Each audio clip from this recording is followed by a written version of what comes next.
সুগন্ধ যেখানে থাকে সেখানে পুরা পরিবেশটাকে সুগন্ধময় করে ফেলে। একটা নামাজি মানুষের সুহবতে বেনামাজি আসলে সে নামাজি হয়ে যাবে। একটা বদ্দিন মানুষ একটা দিনদার মানুষের সাথে চললে এটাই খুশির কথা, সেও দিনদার হয়ে যাবে। আহারুল্লাহ, আল্লাহ ওয়ালাদের মজলিসে কেউ আসলে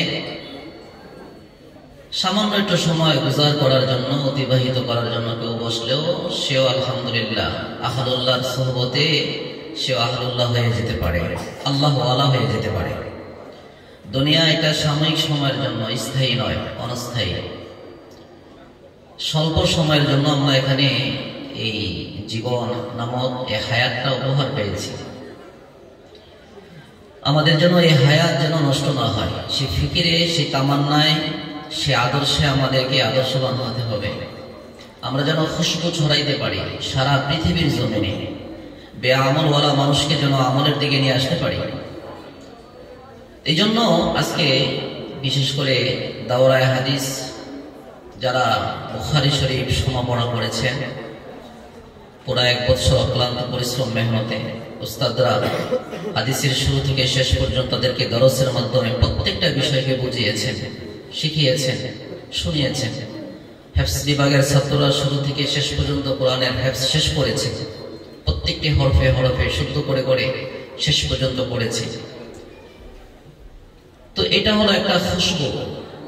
এই সুগন্ধ যেখানে যাবে সেখানেই পুরা জাতিকে সুগন্ধময় করে দেবে। এই জন্য আমি চাই গরিপুর বাজারে শুধু মাদ্রাসা বেশি এরকম বিষয়টাকে অবহেলার সাথে নয়, প্রত্যেক ফ্ল্যাটে ফ্ল্যাটে, প্রত্যেক বিল্ডিং এ বিল্ডিং এরকম প্রতিষ্ঠান হবে। কি বলেন?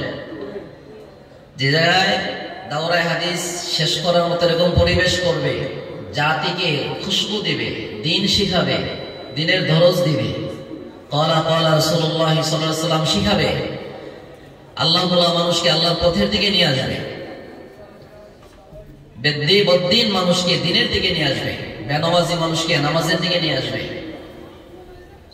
একটা মহিলা মাদ্রাসায় যে শুরু থেকে আজকে যারা বুখারী শেষ করার মাধ্যমে আলেমা হয়ে গিয়েছে,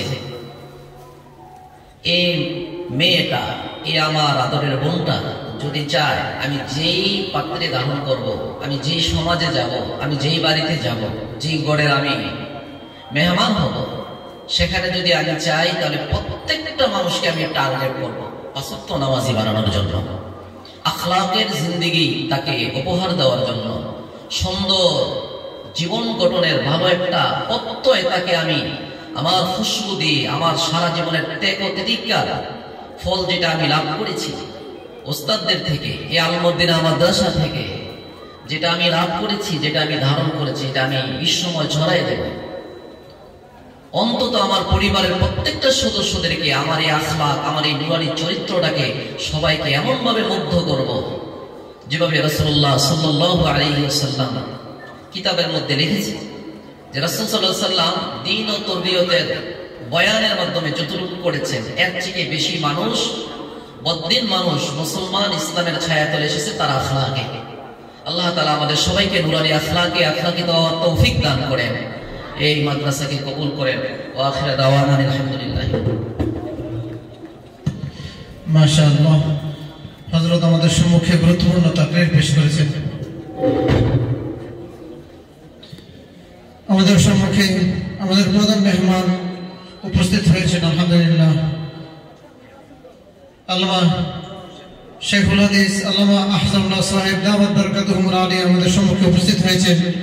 কিছুক্ষণের মধ্যে আমাদের খতমে বুখারীর দরস প্রদান করা হবে ইনশাআল্লাহ।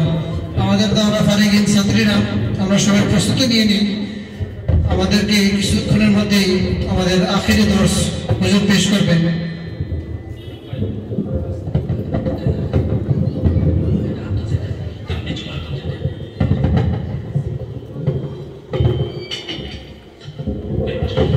আলহামদুলিল্লাহ, আল্লাহ তাআলা বিগত শুকরিয়া যে আল্লাহ সুবহানাহু ওয়া তাআলা আমাদেরকে দীর্ঘ অনেকক্ষণ উলামায়ে কেরামের জবান থেকে নসিহত শোনার তৌফিক দান করেছে, এই জন্য শুকরিয়া আদায় করি। আলহামদুলিল্লাহ,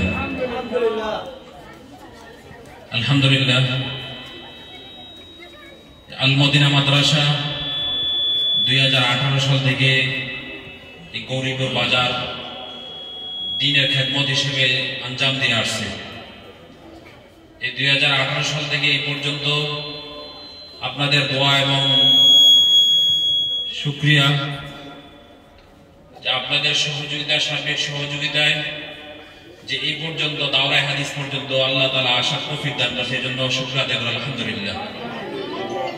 অনেকে জান মাল সময় দিয়ে এই মাদ্রাসার পিছনে শ্রম দিয়েছেন, এজন্য সবাইকে আল্লাহ তাআলা উত্তম জাযা দান করুক, বলেন আমিন। দ্বিতীয় হলো আলহামদুলিল্লাহ, আল্লাহ তাআলার কাছে শুকরিয়া, এই বছর আমাদের মাদ্রাসা থেকে দাওরায়ে হাদিস শেষ করছে ভর্তির সময় 19 জনে বা 20 জন মতো ছিল। এখন এই বছর শেষ হবে 10 জন শেষ পর্যন্ত ছিল। এই 10 জন কালাম বুখারী শরীফের শেষ সবক আজকে বুখারী শরীফের শেষ সবক আজকে নেবে। আল্লাহ তাআলার ওসিলায় পুরা বাজারের সমস্ত মানুষগুলোকে মাফ করে দেয়, সমস্ত বাজারবাসীদেরকে আল্লাহ তাআলা দুনিয়া এবং আখিরাতের কল্যাণ দান করুক। সমস্ত বাজারের সমস্ত মানুষগুলোকে, পুরা পৃথিবীর সমস্ত মানুষগুলোকে এই আলেমাদের মতন তাদের মেয়েগুলোকে আলেমা বানানোর তৌফিক দান করুক। কারণ কি, যে মেয়েরা আজকে এত কষ্ট করে পর্দায় থেকে অনেক কষ্ট করে দাওরায়ে হাদিস শেষ করছে, মাস্টার্স পর্যন্ত শেষ করছে, তাদের পিছনে তাদের বাবা মার অনেক অবদান রয়েছে, তাদের বাবা মার অনেক কষ্ট রয়েছে, অনেক কষ্ট করে টাকা পয়সা দিয়ে তাদের পেছনে শ্রম দিয়েছে। শেষ পর্যন্ত এই কয়েকটা মেয়েই টিকছে, আর অনেক মেয়েরাই তাদের সাথে ছিল কিন্তু টিকতে পারে নাই। এজন্য যার বাবা মারা, যার ঘরের মধ্যে দৌলত যাইতেছে, তাদের শুকরিয়া আদায় করা দরকার আলহামদুলিল্লাহ। গার্জিয়ানরা আসেননি, পুরুষ আছেন, আর কেউ আসেনি। আমাদের দেশের মধ্যে মহিলা গার্জিয়ান আছে সবচেয়ে বেশি, আর পুরুষ গার্জিয়ান আছে সবচেয়ে কম। সব বিদেশ থাকে বা বিভিন্ন ব্যস্ততায় থাকে না। 10 জনের মধ্যে মনে হয় 1 জন, আরো কয়েকজন ছিল। যাক, তা আল্লাহ তাআলা সবাইকে উত্তম জাযা দান করুক। যাদের মেয়েরা দাওরায়ে হাদিস শেষ করছে, এই সম্পদটাকে ধরে রাখার চেষ্টা করবেন। গার্জিয়ানরা এই সম্পদটা টাকার বিনিময়ে পাইবেন না। মেয়েকে দাওরায়ে হাদিস পর্যন্ত পড়ানো এটা টাকার বিনিময় হয় না, টাকার বিনিময় এগুলো করা সম্ভব না। আল্লাহ তাআলা আপনার ঘরের মধ্যে দৌলত দান করছেন, এই দৌলতকে যেন আল্লাহ তাআলা আপনাদেরকে সংরক্ষণ রাখার তৌফিক দান করে। এই মেয়েগুলোকে যেন দ্বীনের মহলের মধ্যে, দ্বীনের পরিবেশের মধ্যে রাখার তৌফিক দান করে। আল্লাহ তাআলা সবাইকে এই দৌলত যেন অর্জন করতে পারে সেই তৌফিক দান করুক। এখন বুখারী শরীফের শেষ হাদিস বলে, কোরআন কারীমের এরকম ভাবে পারা হলো 30টা, আর বুখারী শরীফের পারা হলো 30টা। আর বুখারী শরীফ হাদিসের মধ্যে আছে, কিতাবের মধ্যে আছে বলে, কোরআনের পরে যার স্থান এটা হলো বুখারী শরীফের স্থান। ওই দিন স্বল্পবেন্না মাদ্রাসার মধ্যে খতমে বুখারীর মধ্যে হুজুর বলতেছিলেন যে কোরআনের তাফসীর বুখারীর মধ্যে আছে, কোরআনের তাফসীর বুখারীর মধ্যে আছে। আর এরকম ভাবে কোরআনের সম্মান এই বুখারীর মাধ্যমে প্রকাশ পেয়েছে বলে বুখারী